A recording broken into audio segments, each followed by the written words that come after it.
trigger happy and I give less than a fuck. Love me or hate me, I'ma show enough, rip shit up. It's Mr. Nothing, nice on a mic stand. Mic in the left and the zest in my right hand. I took a puff, had enough now, hold up. If that was Indo, niggas getting rolled up. What's going on, folks? So I'm going to talk to you guys about the Ludacris album Chicken and Beer with the Skits.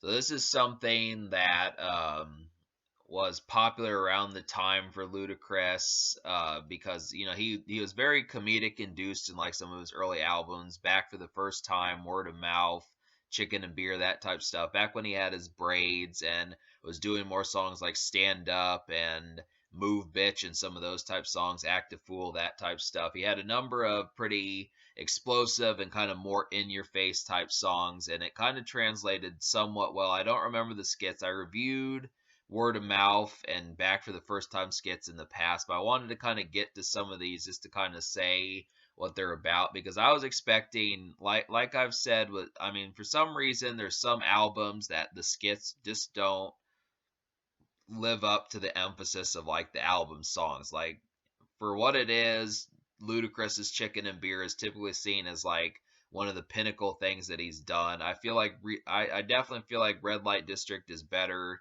He kind of fleshed out more, but I do think songs like Stand Up, Splash Waterfalls, and Pussy Pop and some of those type songs definitely were pretty crunchy for Ludacris at the time, and definitely it was paramount what he was doing.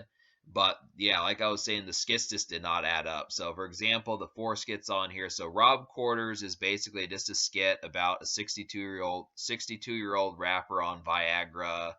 And I don't know. I wonder, like, it kind of almost reminded me of like the Mad Rapper that's kind of on like Puff Daddy and Biggie skits, that type stuff. I wonder, it kind of felt awkward as to why. I know it was supposed to be a rapper that was kind of washed up, and that's kind of the point, as it's just supposed to kind of feel like a rerun or something kind of hammy and off to the side. It's not something that's supposed to be taken seriously, but I don't know. It was something that kind of seemed meh. I don't know. It was like they probably could have come up with something. I know Ludacris probably has like enough weed carriers and that type stuff, enough roadies to where he could have had someone just crack some jokes. Like, Ludacris could have paid like $5,000 for some local comedian to come up with a couple jokes for that type thing and put some like, because there were tons. Really, rap is such a popular subject that there could have been tons of up and coming rappers. I know they would probably feel insulted to kind of just be like some milk box rapper or something like that, but there could have been something where the jokes could have been crunchier. I did like teabagging. That was a funny one about, press 1 for blah blah blah, press 2, and eventually you get to press 7, and talks about if you've just been teabagged, press 7. So that it's interesting in that sense. And I like that was a clever concept there as far as that kind of went, to kind of see some of the stuff, just because I think it was the Disturbing the Peace hotline, or Ludacris's accommodations hotline, as far as that kind of went, to kind of talk about how some of that went. But, you get the idea. But the next one is Black Man's Struggle. I really didn't like this one either. It just sounded like someone who was just going to the bathroom, didn't really have much of a point. Really, I felt like, for an album called Chicken and Beer, maybe, I don't know why Ludacris himself was not in these skits. And that's kind of the situation. Like, I would have liked Ludacris. If he can write funny punchlines, why can't he write, like, funny lines, as far as saying, like, dude, I'm busy. I'm getting ready to go backstage and flirt with Shauna or something. Just something like that. There could have been something that could have happened. But Ludacris is nowhere to be found at all in any of these skits. It's just kind of awkward, and it's kind of like, I don't know why we felt the need to have more toilet ventures more so than something that Ludacris himself, or just something that could have, Lil Fate could have done one of these. He's a pretty cool roadie and that type stuff. I would have said, they could have been smoking.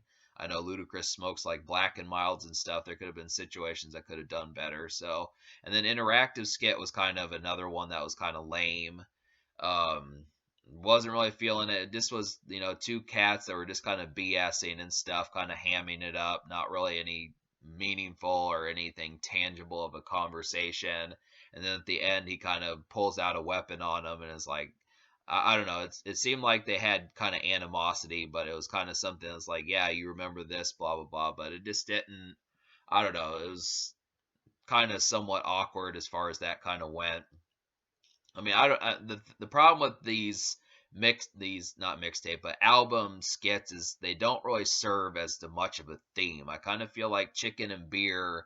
It's basically a context of something that doesn't really have a context. Because, like I said, Ludacris is nowhere to be found, and there's no real prevalent characters who really have. I mean, these are just humdrum. We don't know any of the folks. It's just random people, so it just doesn't make a lot of sense.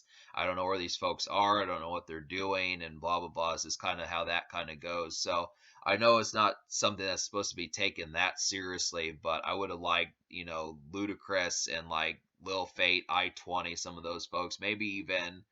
Snoop Dogg is on this album. Just folks like that that could have helped out and done some stuff. Even Shauna, it would have been interesting to have seen her, that type stuff.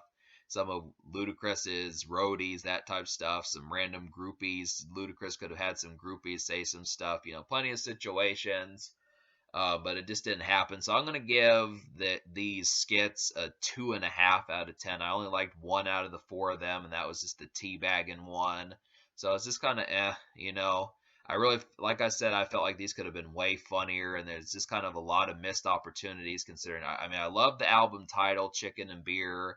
I love the overall crunchiness. I love the power of the singles on this project, but it did not have like the punch that the album had. And it really, like, if I had to grade this album by the skits, I probably wouldn't have purchased this album. It's purely the songs that are the selling point to this project.